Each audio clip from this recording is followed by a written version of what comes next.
আমার সন্তানটা নিয়ে আমার একটা সুখের ঘর ছিল, আজ আমি রাস্তায় রাস্তায় ঘুরি।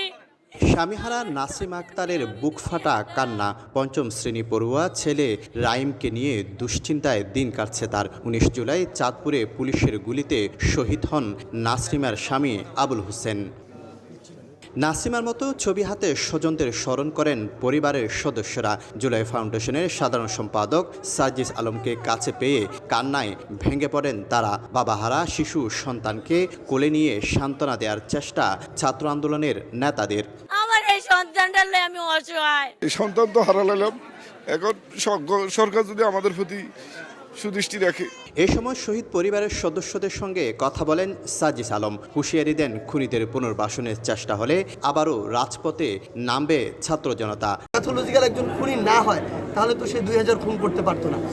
কোনো একটা জীবনের প্রতি যদি তার এই মায়া থাকে তাহলে তো আরেকটা জীবন সে ঝরাতে পারতো না। 5ই অগস্টের পূর্বে আমরা ঐক্যবদ্ধভাবে জীবন দেওয়ার জন্য প্রস্তুত ছিলাম।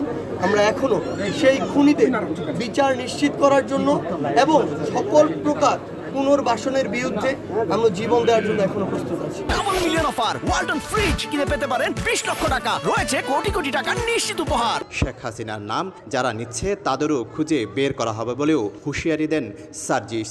এই বাংলাদেশে যে কেউ যে কোনো ফরম্যাটে যদি বিন্দু মাত্র ওই খুনি হাসিনার আবার এখানে দোষর হিসেবে কাজ করে, যদি এজেন্ট হিসেবে কাজ করে, হোক দেশের হোক বাইরের, আমরা এই বাংলাদেশে আবারও একসাথে নেবে তাদেরকে সবাই প্রতিহত করব। জুলাই শহীদ স্মৃতি ফাউন্ডেশনের উদ্যোগে এবার চট্টগ্রাম বিভাগের 105 শহীদ পরিবারের প্রত্যেককেই দেয়া হয় 5 লাখ টাকার চেক। শফিকুল আলম, সময় সংবাদ, চট্টগ্রাম।